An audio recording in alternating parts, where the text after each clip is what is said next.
we got some fights ahead. So let's maybe talk about the last piece of this, which is policy.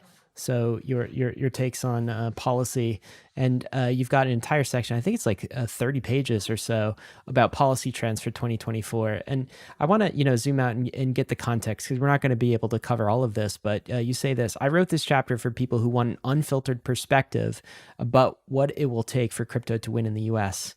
That's really what I want to hear, an unfiltered perspective on what it will take for crypto to win in the US. I know you're based in the US. Bankless is also, David and myself are based in the US, even though Bankless is also worldwide. And you've made the case very strongly, which I agree on, which is like, we have to fight it here, right? Because if the US falls and does not protect crypto liberties, then where do we go? Right? Europe may follow suit. We have Mika, which you can weigh in on. Anyway, let's get to this. What do you think? Give Bankless listeners the unfiltered take on what it will take for crypto to win in the US going into 2024 and beyond. I'll start with an interesting disclaimer, which is I'm probably not going to talk much about politics next year. I gave myself like a 1 year. I know people don't really believe me about this, but I wanted to give myself a year buffer between the election and my political discourse, because okay. I think it's going to be, I think it's a losing battle. I won't give you maybe over beers, I'll give you the full anecdote, but literally there was one conversation in particular that happened like a week on either side of the 1 year mark before the November 5th election. And the change in attitude between this person like a week before and a week after, in terms of like some of my rhetoric, was like hilarious. And I was like, this just kind of confirmed that like this is way too spicy to be involved with as a sitting CEO in an election year, right? Like I'm not full-time politician, and so some of the things that I'm saying, I think about more through like an analyst lens. And as someone who just kind of knows what we're going to need to do to win for the industry, even if it's politically unpopular, because it does skew in one direction pretty decisively.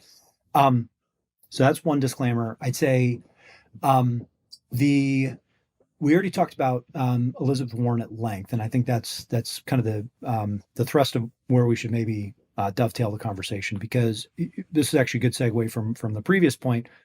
And this is a criticism that I hear sometimes. It's like, well, if Trump is the Republican nominee, the Trump administration was no friend of crypto, right? Steve Mnuchin tried to ban. That's what I think of specifically. Self-hosted wallets on the way out. It was right? like January 2020, yeah. Was it? And that was one of his last acts, right? Almost got through. Yeah, and there's some truth to that, and it's one of the reasons that again, personnel is policy, and the reason that Elizabeth Warren is so effective is the same reason that we can actually make pretty significant strides as an industry on both sides, but particularly on the Republican side right now, in making sure that some of the voices that are elevated have like a strong libertarian or kind of civil liberties focus behind their personal platforms, their personal ethics, because those will ultimately be the people that are selected for another administration. If it is Trump and we get the same kind of Goldman Sachs, bankers that we had, in the last administration, in the last however many administrations, that just don't like this industry. We get another Mnuchin, or basically maybe he comes back, right? For instance, then we're not really marginally improved, or maybe we are marginally improved, but only marginally improved. There's nothing that's like really different about the whether it's the Biden administration or the Trump administration, depending on who the personnel are. So, for instance, I've been very supportive of Vivek Ramaswamy, as you probably know, and he has a small path to actually getting the nomination. Who knows what happens in 2024? But just looking at the polls, it's a very narrow path. If Trump is out of the equation, he has a much greater potential path. But if Trump is in the conversation, he's probably going to be the nominee, and you want as many people like Vivek in that inner circle and in a position of influence as we can possibly have, because the administration is just that. It is a large group of people with one person at the helm, but it matters who's in the room. And we didn't have that with Steve Mnuchin. So I think this proxy game is really important, and we can actually learn from Elizabeth Warren in that regard. So I won't spend too much time going on the, I don't want our options to be what they are for the presidency. But, I don't get to pick. The important battle that must be won is in the Senate. There is no future for crypto in the U.S. if the Democrats hold the Senate. Really? Um, at least not until 2030. So the good news is that the electoral map, or 2029, effectively, right, when when there would be another administration that's sworn in, and that's because Elizabeth Warren and Sherrod Brown, who's the chair of Senate Banking, will remain blockers on anything productive and essentially let any financial regulator kind of run roughshod over the industry in perpetuity if they're in the oversight chairs and in that position of influence. So if you have a change in control in the Senate and it goes from 51-49 in favor of the Democrats to 51-49 in the other direction, which is really only going to require one net seat since West Virginia's Joe Manchin has decided he's not going to run for reelection. That's the difference between who has the final say on financial regulators. And so if it is a Biden reelection, then the radicals will just get kicked back outright, right? Someone like Gary Gensel will never make it through again.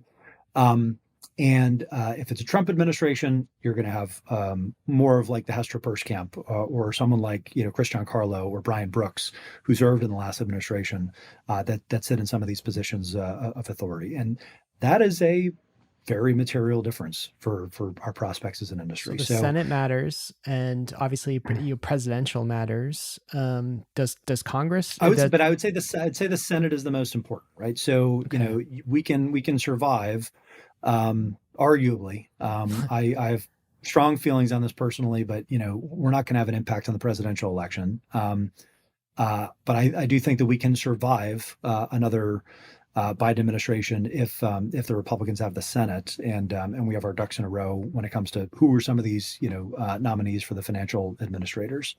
But I think if it's a clean sweep for the Dems, then move your family. Wow, really? Move your family? Like seriously, like tell me about that. How much if this is a pure Well, I mean, anti-crypto Senate?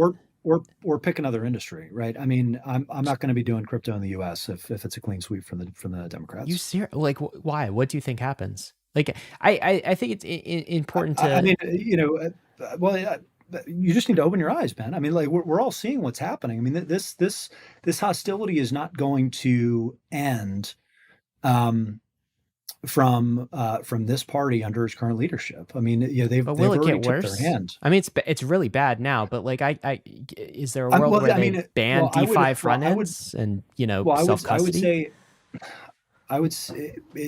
it doesn't. I think that's the wrong framing, right? What it would be worse is no light at the end of the tunnel. Hmm. Um, and I think that everybody will come to this conclusion naturally when it gets to that point. If it gets to that point, that the U.S. is just not for crypto business. And you already see this, writ large. Every entrepreneur that's starting a new project, encourage them if they're going to touch anything related to crypto protocols, and you have the ability to do it offshore, you do it offshore. Don't do it in the U.S. You're seeing this with all of the major crypto companies, kind of hedging their bets, expanding to Europe, expanding to Dubai, expanding to Singapore. Um, and this is the worst kept secret, within the industry in the U.S. People are saying it privately now out loud, but I've been saying it publicly since kind of mid 2021. I mean, we're going to need some political changes in order to you know just have a workable framework within the So U.S. basically, Um, if Democrats win the Senate and Democrats win the presidential, you basically feel like it's lights out for crypto in the U.S. for the next 4 years, at least for the yeah, industry. because I don't see a scenario where the Democratic Party keeps the Senate and Sherrod Brown is not still the chair of the Senate Banking Committee, and Elizabeth Warren is not still in the catbird seat in terms of influence when it comes to crypto policy in Senate banking, which are the oversight Do we committees that have matter. any defense in that other branch of government, which is the court system? I mean, we've won a few things lately. Yeah, but it'll take years. I mean, that's the Hail Mary, right? But at that point, again, if it's a clean sweep in one direction, these justices don't live forever either. So the window of time where there is a majority on the bench that would be sympathetic to crypto as an industry and at least leaning in that direction to check the power of the administrative state. That's not permanent either. And if you extend that out another 5 years, we're just as likely to get an unfavorable court ruling from on high as a favorable. Wow, I didn't know your takes were like this raw. I guess you promised raw and unfiltered, but basically like this is existential for like the 2024 election is kind of existential. Again, I know this is going to this will probably rub some people the wrong way, and maybe we'll even hear some policy folks kind of chirp. But just trust me, if you hear anyone chirp, it's kayfabe. Go back to that word. This is more or less known, and I'm looking at this just as an analyst, no bullshit. Yeah. What the state of affairs actually looks like, and at some point you need to take people at their word. I mean, Elizabeth Warren, when she's raising money, no, I believe her now.